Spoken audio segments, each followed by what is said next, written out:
Kakak hadir. Berarti hari ini nihil ya? Iya, Bu.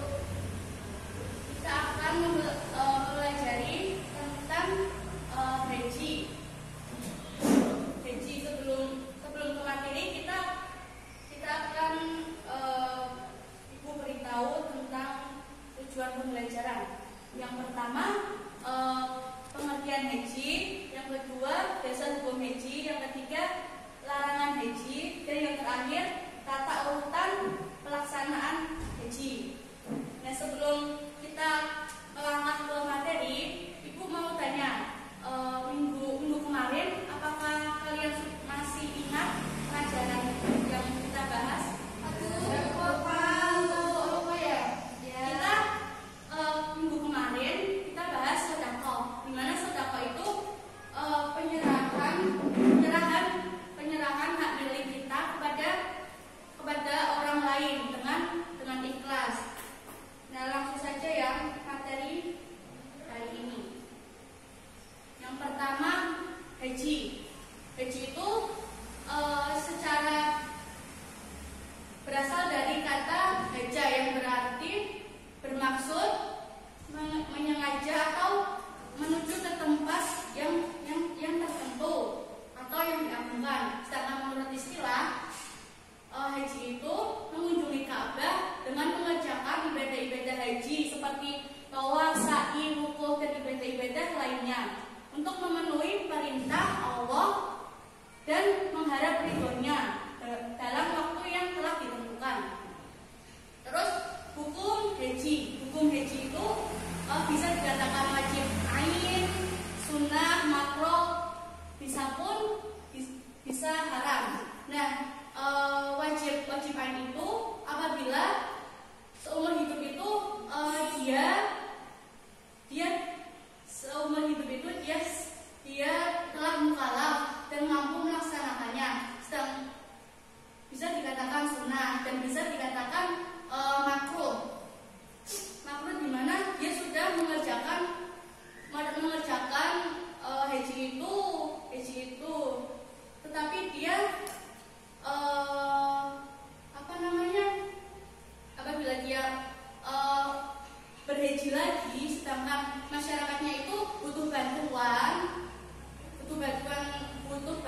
dia. Nah, itu disebut makruh. Nah, haram bisa dikatakan haram apabila dia itu bermaksud dengan membuat kerusakan di negeri Mekah. Nah, dalam surat Ali Imran ayat 97 bisa dibacakan enggak? Tidak jelas, Bu. Yaudah bareng-bareng yuk. Bismillahirrahmanirrahim. Fihi ayatun bayyinatun maqamu Ibrahim wa man dakhalahu kana aminan.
isi dari ihram sampai terakhir, dari ibadah haji sampai tahallul. Dan niatnya itu nawai labai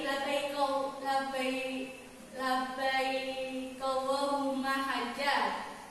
Terus adapun sunnah sebelum melakukan ihram, yaitu mandi, berwudu, memakai pakaian, memakai harum-haruman, memperbanyak bacaan talbiyah. Bacaan talbiyah seperti apa anak-anak? Tahu nggak? Nggak tahu. Oh, ya. labbaik Allahumma labbaik, labbaik la syarika lak labbaik, innal hamda wan ni'mata laka wal mulk la syarika lak. Terus tata cara selanjutnya yaitu wukuf di Arafah. Nah, wukuf di Arafah ini, wukuf itu artinya diam. Nah, di mana wukuf di Arafah ini dilakukan pada tanggal 9 Dzulhijjah sampai terbitnya fajar tanggal 10 Dzulhijjah. Terus setelah jamaah itu melakukan wukuf di Arafah, terus kemudian mabit di Musdalifah. Nah, mabit di Musdalifah ini menginap di Musdalifah. Setelah melaksanakan wukuf, jamaah haji melaksanakan mabit, yaitu waktunya mulai dari tergelincirnya matahari 9 Dzulhijjah sehingga terbitnya fajar 10 Dzulhijjah. Terus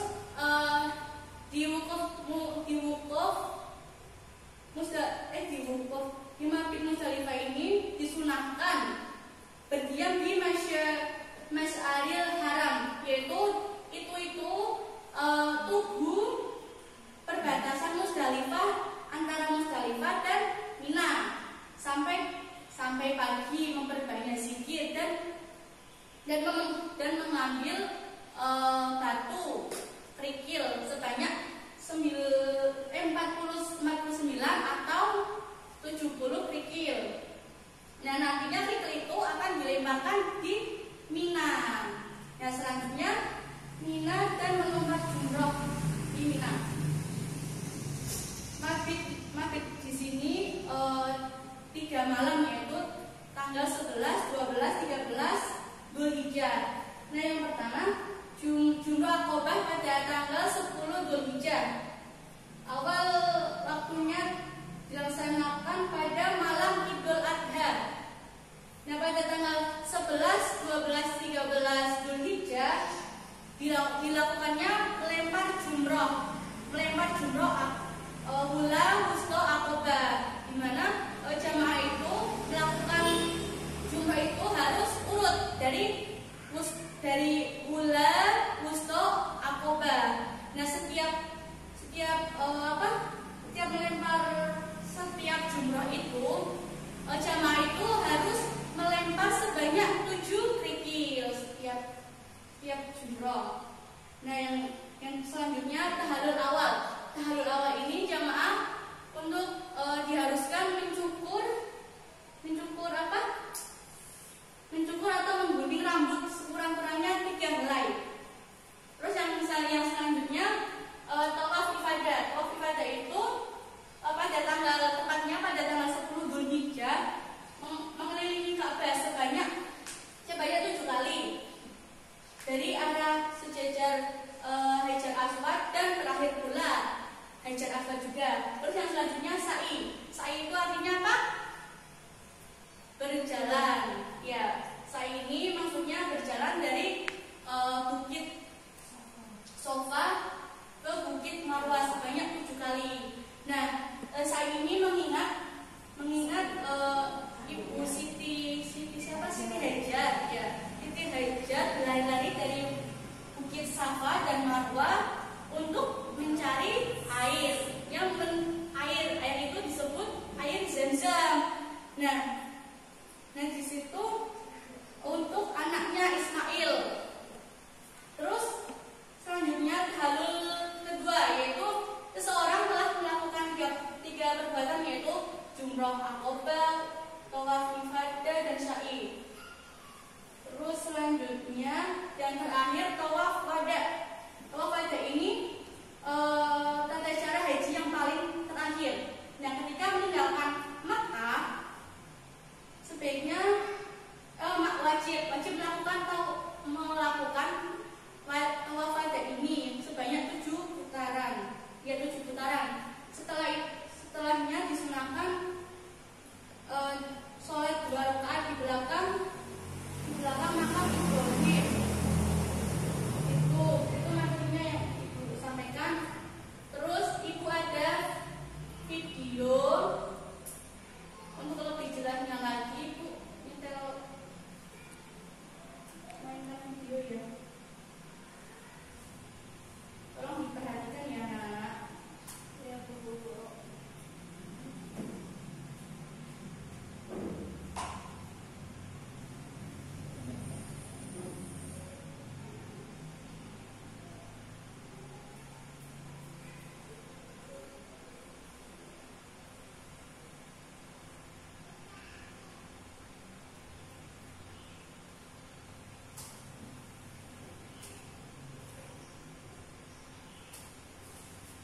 Dari sini Ibu ada yang perlu ditanyakan? Ada, Bu. Apa? Kalau misal orang meninggal tapi belum haji itu gimana ya, Bu? Hukumnya? Gimana? Kan misal dia itu mau berangkat haji, Iya. tapi sebelum berangkat itu dia udah meninggal duluan. Nah, itu apakah disebut dia itu sudah melaksanakan haji atau belum? Kalau itu sih belum karena kan di situ kan dia belum melakukan rukun-rukun haji tersebut.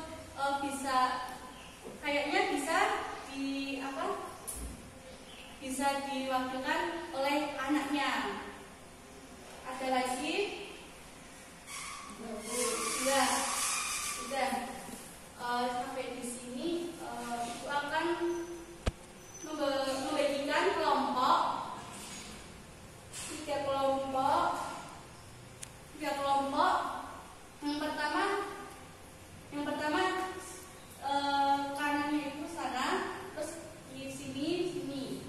Nah, di situ nanti anak-anak analisis ya.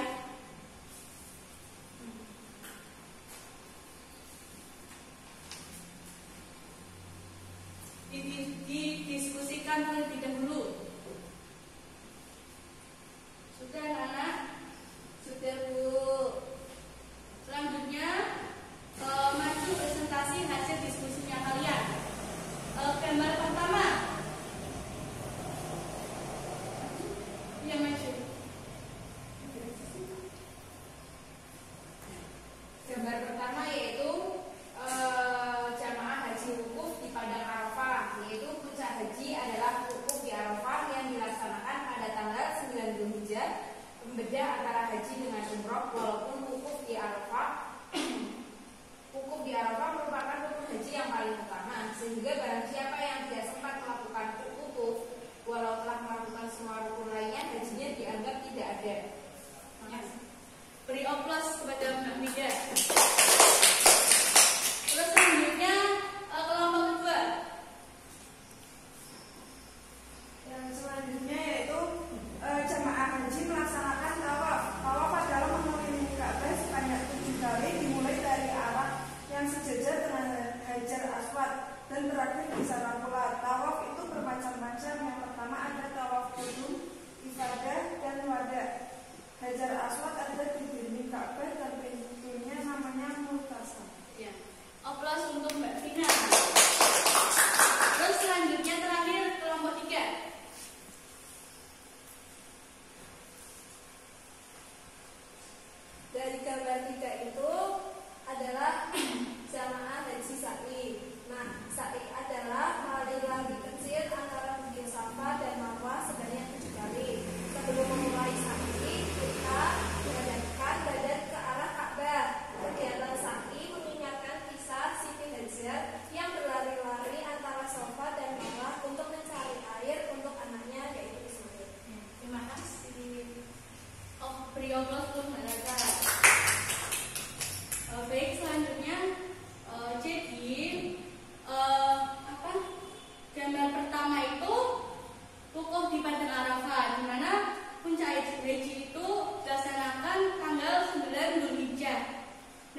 sah ya. Terus yang gambar kedua, jamaah melaksanakan tawaf. Ya, di mana